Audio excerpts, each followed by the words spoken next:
생각을 정리하려고 혼자 글을 썼는데 쓰다 보니 제 주변 입사 동기들, 또 제 나이 또래 동창들, 또 사회생활에 많이 접어들면서 저와 비슷한 과정들을 겪으며 비슷한 감정을 느끼는 것 같습니다. 이 글을 제가 대학교 때 또는 20대 때 읽을 수 있다면 그 당시 방향 없이 앞만 보고 달려갔던 저를 조금이나마 위로해주고 아마 삶을 살아가는 태도를 조금이라도 바꾸어 줄 수 있지 않을까, 그리고 20대를 조금 더 윤택하게 살 수 있지 않을까 라는 생각으로 제가 쓴 글을 공유하려고 합니다.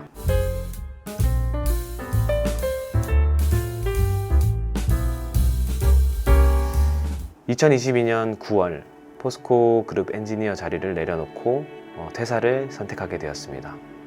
당시 일은 고되고 제 적성에도 맞지 않았습니다. 무엇보다 직장 생활은 행복하지 않았습니다. 그래서 저는 조금 더 워라밸이 보장되어 있는 대기업 연구소로 이직을 준비해 보기로 했습니다. 좀 더 자율성이 보장된 연구소 생활을 하게 된다면 행복할 것이라고 생각했습니다. 감사하게도 저는 퇴사 후 4개월 만에 LG 에너지솔루션 AI 연구원으로 학비와 용돈을 지급받고 연세대학교 석사과정을 지원해주는 석사 프로그램에 합격을 하게 되었습니다. 또 다른 선택지도 있었습니다. 감사하게도 제가 관심 있었던 서울대학교 연구실에서도 연구할 수 있는 기회를 갖게 되었습니다. 저에게는 과분한 소식들에 참 기쁘기도 했고 많은 친구들의 축하를 받기도 했습니다.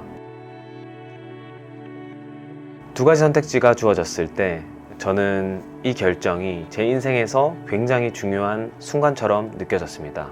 왜 그랬는지는 정확히 알 수 없지만 이 문제를 고민하는 동안 일상생활에 지장이 갈 정도로 깊이 빠져들었던 것 같아요. 결정을 내려야 했지만 좀처럼 결론을 내리지 못했고 결국 45일이라는 시간 동안 머리가 아플 정도로 삶의 고민들을 했던 것 같습니다. 저는 단순히 하나를 고르는 것이 아니라 더 나은 방향, 그리고 제 삶에 긍정적인 영향을 줄 수 있는 길을 찾고 싶었습니다. 그 답을 찾기 위해 책을 읽었고 생각을 정리하기 위해 글을 쓰기 시작했습니다. 또한 더 좋은 선택을 하기 위해 제가 관심 있는 연구 분야에 경험이 있을 것 같은 서울대, 카이스트를 석사를 졸업하신 지인분들을 직접 만나거나 전화로 조언을 구하기도 했습니다. 그렇게 만난 분들만 5명이 넘었던 것 같습니다. 연구원들의 향후 진로에 대해 묻기도 했고 졸업 후에는 어떤 일을 하시는지, 또 앞으로의 계획은 어떻게 되시나요? 와 같은 질문을 던지며 그분들의 경험을 들으려고 노력했습니다. 그러나 여전히 결정을 내리지 못한 채 시간이 흘렀고 이 고민은 계속되었습니다. 이러한 사정을 알지 못하셨겠지만 교수님께서는 새로운 학생이 연구실에 잘 적응하길 바라며 연말 회식 자리에 참석하라는 연락을 주셨습니다. 그날 회식 자리에서 저는 박사님들의 이야기를 귀 기울여 들으며 궁금한 점들을 물어보기도 했습니다. 현대자동차는 무슨 대학교 출신이 꽉 잡고 있대요. 그래도 SK가 워라밸은 좋지. 그곳 회식 자리에서 현대차, LG전자 등에서 일하면서도 석사, 박사 과정을 밟고 계신 선배님들을 만나 회사 생활에 대한 다양한 이야기를 들을 수 있었습니다. 한 분은 웃으며 말씀하셨습니다. 어제는 월드컵 보면서 옆에 컴퓨터 켜놓고 코딩했어요. 할 일이 너무 많더라고요. 그렇게 시간이 흐르다 보니 결국 LG와 계약서를 작성하는 단계에 이르렀고 연세대학교 교수님과 첫 미팅을 가지게 되었습니다. 연구실 사람들과 인사를 나누면서도 저는 여전히 두 가지 선택지 사이에서 진지하게 고민을 하고 있었습니다. 학부 때 저의 꿈은 대기업 연구소에 입사를 하는 것이었습니다. 몇 개월이 지난 지금 저는 두 선택지 모두 스스로 잘라내었습니다. 저의 학부 때 꿈을 끊어낸 것입니다. 그리고 저는 조금 뜬금없을 수 있지만 저만의 길을, 저만의 작은 사업을 하나씩 진행하고 있습니다. 편하게 살 수 있는 길을 두고 어려운 길을 가느냐고 많은 만류가 있었습니다. 하지만 제 인생에서만큼은 이 결정이 좋은 결정이라고 생각했습니다. 무엇보다도 45일이라는 짧지 않은 시간 동안 다양한 경험을 하며 온전히 제 내면의 생각을 정리할 수 있었습니다. 혼자 사색하며 회사에서 엔지니어로 일하던 시절을 돌아봤습니다. 바쁘고 분주하게 살지만 직장 생활이 만족스러워 보이지 않았던 부장님과 차장님들의 모습이 제 미래로 그려졌습니다. 회식 자리에서 뛰어난 박사님과 대화를 나누면서 놀랐던 것은 그들 역시 거창한 꿈을 꾸기보다는 안정적인 직장 생활을 계획하고 있다는 점이었습니다. 현대차, LG에서 연구하시는 많은 연구원분들을 만나고 통화도 하면서 회사 안에서 특별한 꿈을 꾸기보다 그들 역시 일반적인 직장 생활을 하고 있다는 것을 느끼기도 했습니다. 카이스트에서 졸업한 선배님은 석사가 노예 생활이라고 귀가 아프도록 얘기하는 소리를 듣곤 했습니다. 어쩌다 보니 학부생 시절 제가 목표로 삼았던 길을 걸어가고 있는 분들을 많이 만나고 그들과 대화를 나눌 기회가 생겼었습니다. 그들은 많은 공대 학부생들이 꿈꾸는 삶이기도 했습니다. 나름대로 공학 분야에서 성공한 분들의 삶을 대략적으로 보고 경험할 수 있었습니다. 그리고 그들의 삶의 고민들도 조금이나마 들을 수 있었던 것 같습니다.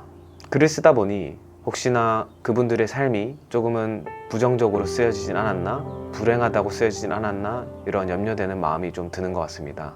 하지만 그렇지 않습니다. 제가 만난 분들이 각자의 방식으로 바쁘고 치열한 삶을 살아가며 나름의 일상을 즐기고 있었습니다. 다만 제가 경험했던 얘기는 그들을 보며 무언가를 이루면 행복할 것이라는 착각을 더 이상은 하지 않게 되었습니다. 무엇보다 저 정도 위치에 있다고 하더라도 제가 목표하는 삶에 도달한다고 할지라도 특별한 자유 또는 선물 같은 삶은 없다는 것을 깨닫게 되었습니다. 더 중요한 것은 내가 어떤 삶을 선택하고 어떤 과정에서 의미를 찾느냐였습니다. 저는 원래 계획적인 성향이 강한 사람이었습니다. 중요한 결정을 내릴 때마다 항상 플랜 A, 플랜 B, 플랜 C를 세웠습니다. 두 가지 대학원을 고민할 때도 수많은 저울질을 하면서 신중하게 판단했었고 그 과정을 통해 제 성향을 더 깊이 이해할 수 있었습니다. 그리고 여러 가지 고민 끝에 제 상황과 목표를 고려했을 때 창업이 저에게는 가장 합리적인 선택이라는 결론을 내리게 되었습니다.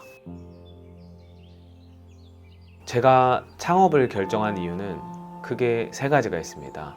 첫 번째는 20년 후에 제가 마주할 일을 미리 경험해 보고 싶었습니다. 직장 생활을 하면서 한 가지 흥미로운 사실을 발견하게 됐습니다. 부장님, 차장님들이 회식 자리에서 가장 자주 하는 이야기가 있었는데 돈 이야기와 정년 이후의 삶, 이 두 가지였습니다. 업무에 치여 바쁘게 살다 보니 정작 중요한 재테크나 퇴직 후에 준비를 할 시간이 부족한 분들이 많았습니다.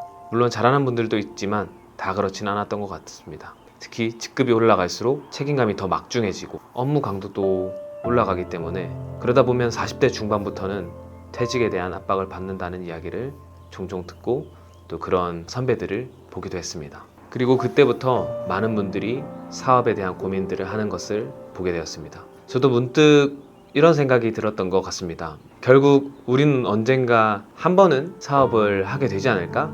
그리고 만약 그렇다고 한다면 지금 실패해도 다시 시작할 수 있는 20대에 경험해보는 것이 가장 낫지 않을까? 이런 생각을 하게 됐습니다. 그리고 두 번째, 평생 월급만으로 살고 싶지는 않았습니다. 직장에 다니다 보면 어느 순간부터 사람들이 가장 관심을 가지는 주제가 바뀌는 것을 보게 되었습니다. 종종 이런 얘기들을 많이 듣곤 했는데 부업 수익이 월급보다 많아지면 퇴사할 거야. 또 이번에 삼성전자 주가 빠졌던데 언제 들어갈까? 경매 한번 알아보자. 이번 주말에 보러 갈래? 많은 분들이 직장 생활과 병행해서 부업이나 투자를 시작하고 있는 모습들을 보게 되었습니다. 솔직히 저도 이해가 갔습니다. 직장인 사원 기준 월급은 어느 좋은 회사를 가든 250부터 크게는 500 사이이고 월급이 꾸준히 오르더라도 서울에 집 한 채 마련하는 데만 10년 이상 걸리는 현실을 알게 되면 누구나 고민할 수밖에 없다는 것을 알게 되었습니다. 그래서 저도 고민을 했던 것 같아요. 어떤 부업을 해야 될까? 그래서 저는 이것도 해보고 저것도 시도해보고 이런 책도 읽어보고 저런 책도 읽어보고 그런데 문득 직장에서의 성장보다 부업과 투자를 고민하는 시간이 많아진 저를 보면서 내가 원하던 삶이 이런 모습이었을까? 하는 생각이 들었습니다. 안정적인 삶을 선택하는 것도 중요하지만 저는 성취지향적인 사람이니 조금 더 도전해보는 게 좋지 않을까? 라는 고민을 계속하면서 그 고민 끝에 저는 사업을 경험해보기로 했습니다. 세 번째, 실패해도 괜찮다는 확신이 있었습니다. 솔직히 말씀드리면 저는 다시 좋은 기업에 입사할 수 있을 거라는 자신감이 있었던 것 같습니다.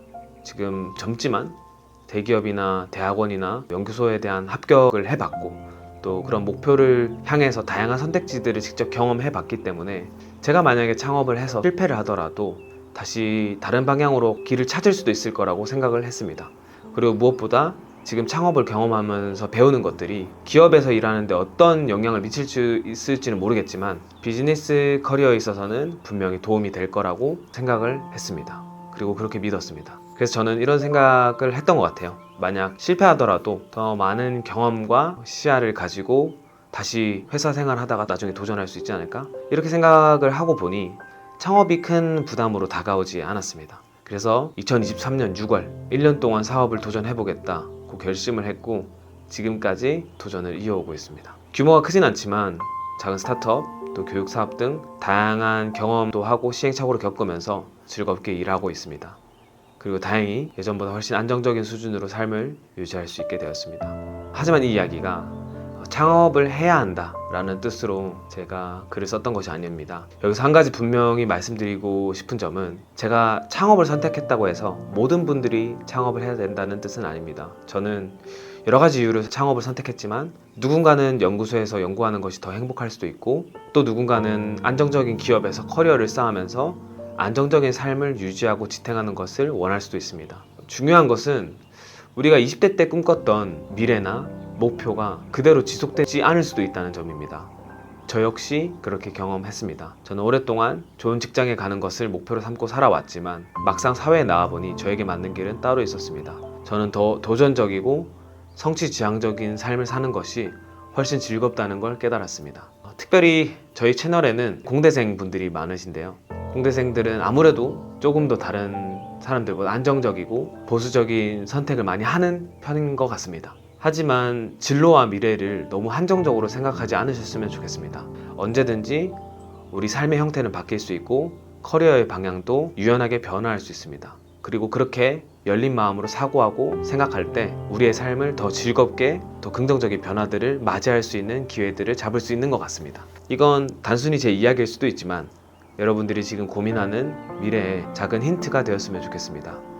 우리는 안정적인 길을 가야 한다고 배워왔던 것 같아요. 하지만 그게 정답일까요? 우리가 원하는 삶은 안정적인 직장일까요? 아니면 조금 더 도전적인 가능성이 있는 삶을 탐색하는 것일까요? 여러분들이라면 어떤 선택을 하시겠습니까? 영상이 조금이라도 도움이 됐으면 좋겠습니다. 감사합니다.